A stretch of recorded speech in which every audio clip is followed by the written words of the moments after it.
Good evening, students. Myself, Raghunath Billarbi, Assistant Professor of English. Introduction to Ismat Chugtai. Ismat Chugtai was an Indian Urdu novelist, short story writer, and filmmaker. Ismat Chugtai was born on 21st August 1915 in Badaun, Uttar Pradesh, to Nusrat Khanum and Mirza Qasim Beg Chugtai. She was the ninth of the 10th children, six brothers and four sisters in the 1930s. She thought of her second elder brother, Mirza Azim Beg Chugtai, as a mentor. She wrote extensively on themes including female sexuality and femininity, middle class gentility, and class conflict, often from a Marxist perspective. With a style characterized by literary realism, Chugtai established herself as a significant voice in the Urdu literature of the 20th century, and in 1976 she was awarded the Padma Shri by the Government of India.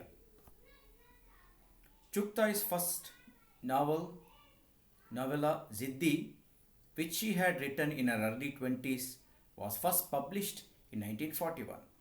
Chugtai garnered widespread attention for her short story Lihaf, which was criticized for female homosexuality.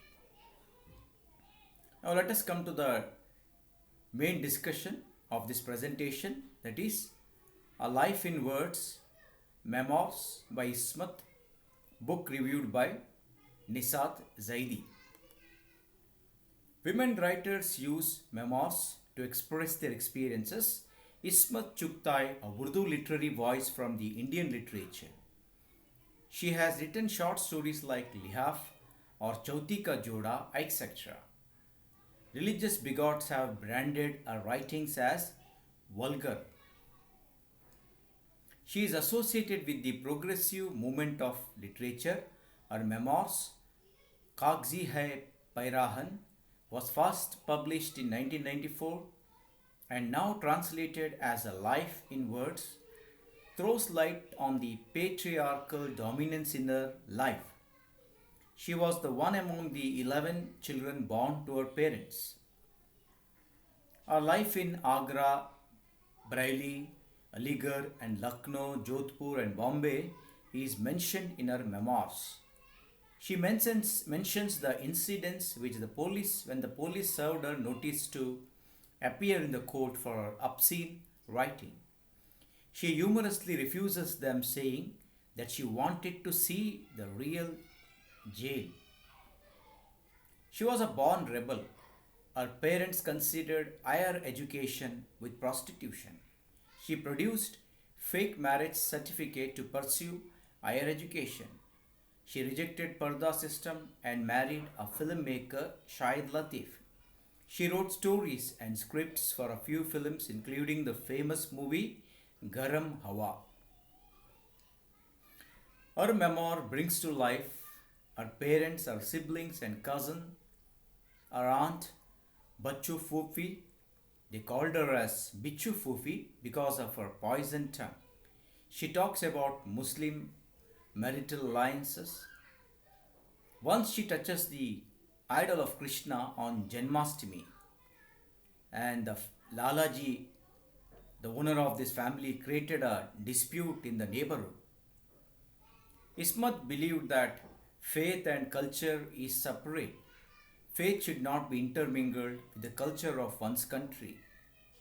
She lights diyas during Diwali and splashes colors during Holi.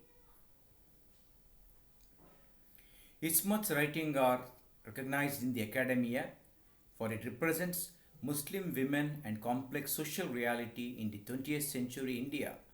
Her works are being rendered in English to let her thoughts reach the diversified audience at large. Summary of this discussion: women writers use memoirs as their expression around lived realities. Ismat Chugtai, a famous Urdu novelist and a writer, Her writings drew criticism for her candid talk on religious oppression towards women. She is bold and outspoken in her writings. Her experience in her work mentions the cities with Aligarh, Delhi, Lucknow, etc. She stood for the culture rather than one's religion. Group discussion. These are the topics for group discussions. Trace the creative journey of Ismat Chugtai. Comment on the rebellious personality of Ismat Chugtai even before she became a writer. What does Ismat dissect like a surgeon? Discuss on culture and faith. Thank you.